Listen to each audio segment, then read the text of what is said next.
So recently off of Facebook Marketplace, I got this used, I guess, Logitech Blue Snowball microphone, and it's going to be a real help because the level's good. I have to move it around, and the sound dampening is good, so it's going to be a big help. So unfortunately, that old LGA 1155 system of mine, it would hang every now and then. I didn't ever find out who was responsible for it. It could have been a CPU. I got a newer CPU used. So I said, well, we have that free Xeon stuff, so why don't we just try using that free Xeon stuff? So I'm mostly happy with using the Xeon stuff, but I ran into a few key problems. One of which is there's an extra slot between the two graphic cards on the original board, and in this case it isn't possible, so I had to use a breakout riser, like a GPU miner type of thing. Even though it was a 16x slot, I had to route it to, through a 1x link, which is unfortunate. My guess is for the purpose of Blender, a 1x link isn't really going to matter because it's mostly an offloaded thing. It's not requiring constant communication of the bus.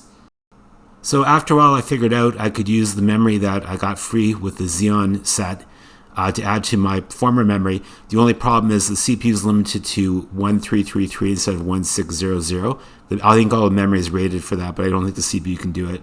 So this is my first triple channel setup.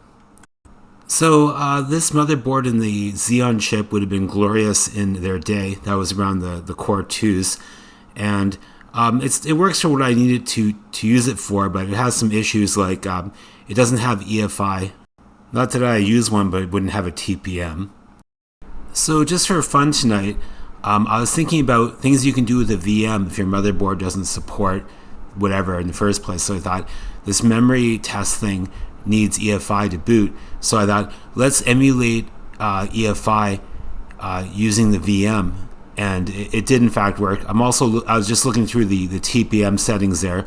So I don't have Windows 11 here to mess with. Since I get my internet through a cell phone, I'd rather not waste like 10 gigs, but I always have like 30 gigs more at the end of each month I never use. But I'll get it at my parents maybe, and I'm expecting it has a good chance of working, the TPM emulation for Windows 11 on a non-TPM system. So in these VM systems, generally you're going to suffer for graphics performance unless you use MMIO.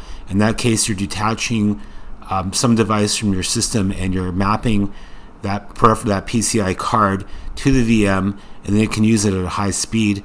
And then you need some sort of graphics switcher or two heads with two monitors if you're into that sort of thing. But I suspect it could potentially work. I admit I didn't actually test that. So if you're going to run mem tests in a VM, because not all your memory can be mapped to the VM, you can't obviously check all your memory. You can check the general reliability of your computer.